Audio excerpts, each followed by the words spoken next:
The genius of medicine, Avicenna. The great scholar, whose family came from Belh and settled in Bukhara, was born in Afsan, near Bukhara.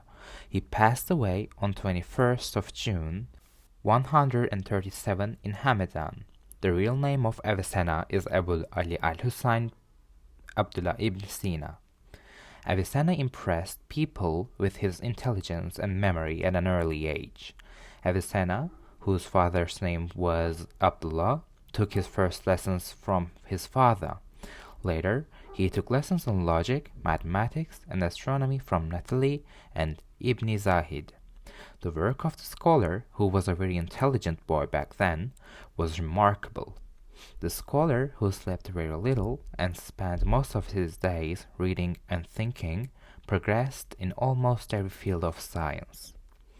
His healing of the ruler named Noah II in the palace where his father served allowed him to prove his knowledge when he was 16 years old. Because of this success, he was allowed to benefit from the library of the palace. The most important work of a scholar in the field of medicine is his book called Canon. This book, in which he mentions therapeutic methods and different medical approaches, was translated into Latin in European countries and taught in universities for 700 years. It's interesting that Avicenna mentioned pathogenic organisms in his statements 1,000 years ago.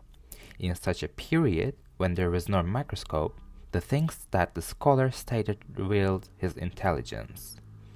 Scholar's statements in his work Canon are even confirmed today.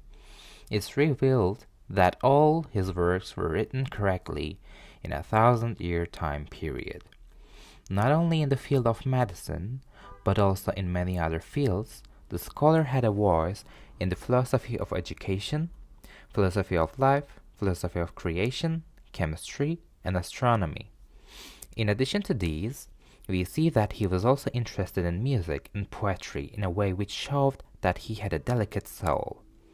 Despite its name, his work The Book of Healing, which is the greatest work of the scholar, includes subjects such as philosophy, chemistry, and music, rather than medicine. The works of the scholar, who created more than 150 works during his lifetime, are mostly in Arabic. He wrote only a few of his works in Persian.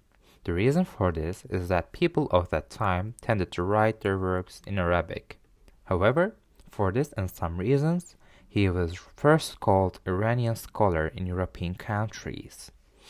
His greatest contribution to science is to build a bridge between Farabi, who lived in his time, and Ghazali, who lived after his time. Farabi studied on Greek philosophy and especially Aristotle's works. Avicenna, on the other hand, provided an understandable examination of these works throughout the history. The scholar, who succeeded in reconciling Greek philosophy with the philosophy of religion, attracted the West and the East for hundreds of years. Another scholar, Biruni, who lived in his time, opened his door for him and appreciated his industriousness and intelligence.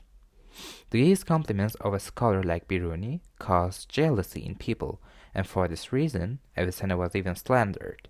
Today, unfortunately, people cannot see right and wrong at the age of 16, and it takes their 30s for them to keep their feet on the ground. Avicenna, on the other hand, could heal patients at the age of 16 and lived for hundreds of years thanks to the works he created. You can be successful like Avicenna and be useful to people. The important thing is to believe in yourself and listen to the voice in your heart. I wish you a successful life.